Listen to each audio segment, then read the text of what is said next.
Tezi dume ni umbo dogo ambalo linapatikana chini ya kibofu cha mwanamume. Ina umbile kama korosho.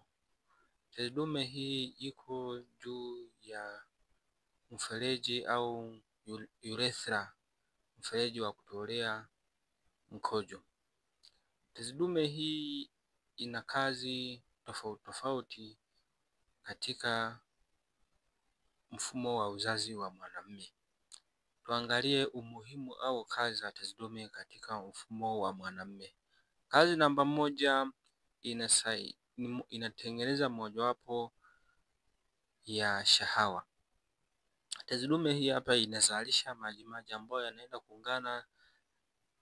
kuungana na mbegu ambazo zinazalishwa kwenye korodani, inasaidia uwezo wa kusafirisha kwenda kwenye mfumo mzima wa mwanamke.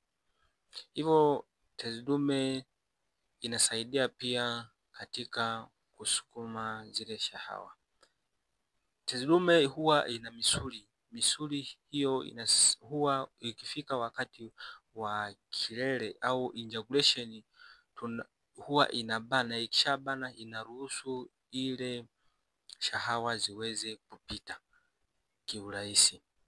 Pia inasaidia kutenganisha mkojo pamoja na mbegu za kiume ambazo ni shahawa.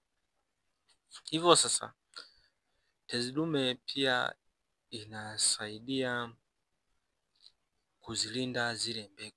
Kumbuka kuwa kwenye mfumo wa mwanamke kuna asidi.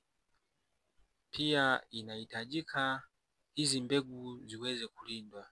Nini cha kufanya kilichopo kwenye tezi dume? Tezi dume huwa inazalisha majimaji ambayo contain base in nature. Hivyo sasa hii base inasaidia kabisa zile mbegu kuweza kusafiri kwa kawaida bila kuzulika au bila kuathirika ndani ya mfumo mzima wa mwanamke.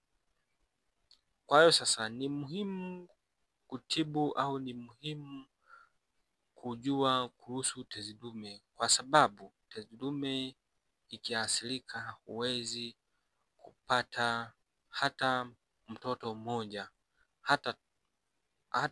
mmoja katika maisha yako. Tambua